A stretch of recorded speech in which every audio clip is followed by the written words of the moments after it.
So I've got the best Fire Stick available right now and the best Fire TV Cube available. Let's compare them, figure out the main differences, and figure out which one's going to be best for your particular situation.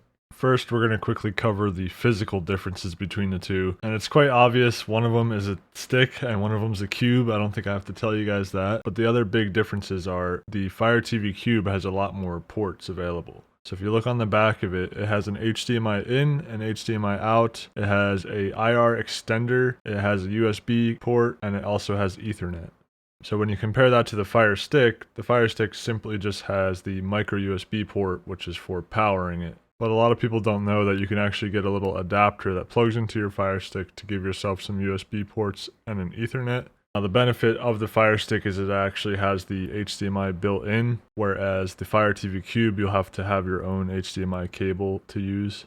Another key difference is the Fire Stick plugs in with just a simple USB cable, whereas the Fire TV Cube has its own power brick that needs to plug into the wall. So besides that, if you look at the top of the Fire TV Cube, there's some extra buttons here, and that's simply because the Fire TV Cube kind of also acts like an Amazon Echo device where you have the hands-free Alexa feature built in. So to sum up this section, we got the Fire Stick being light and small, but sacrificing ports and features. Whereas the Fire TV Cube is a little bit bigger, takes up more space, but you have more port options as well as an Amazon Echo built in. Alright, now you might be wondering about the remote controls and if they're any different. Turns out with the latest Fire Stick and the Fire TV Cube, the remote control is exactly the same. So yes, they are the same thing, and there's really nothing to talk about for this section.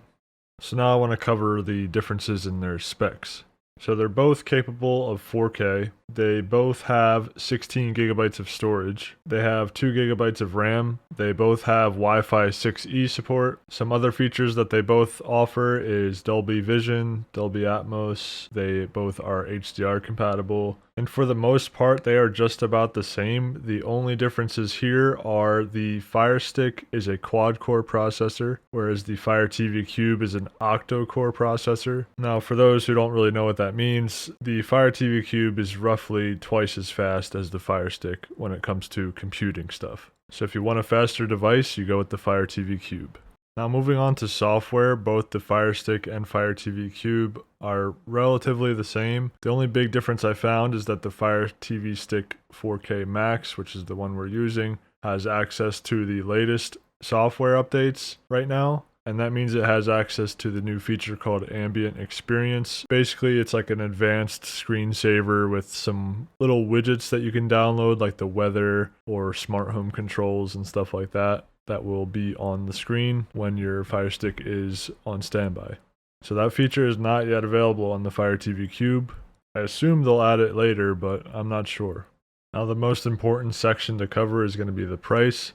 So the regular price for the Fire TV Cube is $139.99, whereas the regular price for the 4K Max is $59.99. And that means the Fire TV Cube is over double the price of the Fire Stick. Now right now, while they're on sale, the Fire Stick is currently going for $39.99. And the Fire TV Cube is going for $109.99. So if you want exact pricing going on right now, I'll leave the link to both of these exact models in the description. Alright, so in conclusion, the Fire Stick itself is a super good value. It's pretty cheap. It'll work great for the average user. I recommend getting this for somebody who's brand new to streaming, or even somebody who already has a great streaming device and wants extra devices for like guest bedrooms and spare TVs and stuff. For those reasons, the Fire Stick is perfect. But the Fire TV Cube comes in great for people that love streaming and have like a main theater setup or a main living room setup where they want the best of the best. This is going to be your go-to for that. But ultimately, it's going to be up to you, whether you're willing to spend the extra bit of money for the best, or if you're perfectly fine with going for the simple Fire Stick. It's really going to be your decision. I appreciate you watching this video. I will see you next time.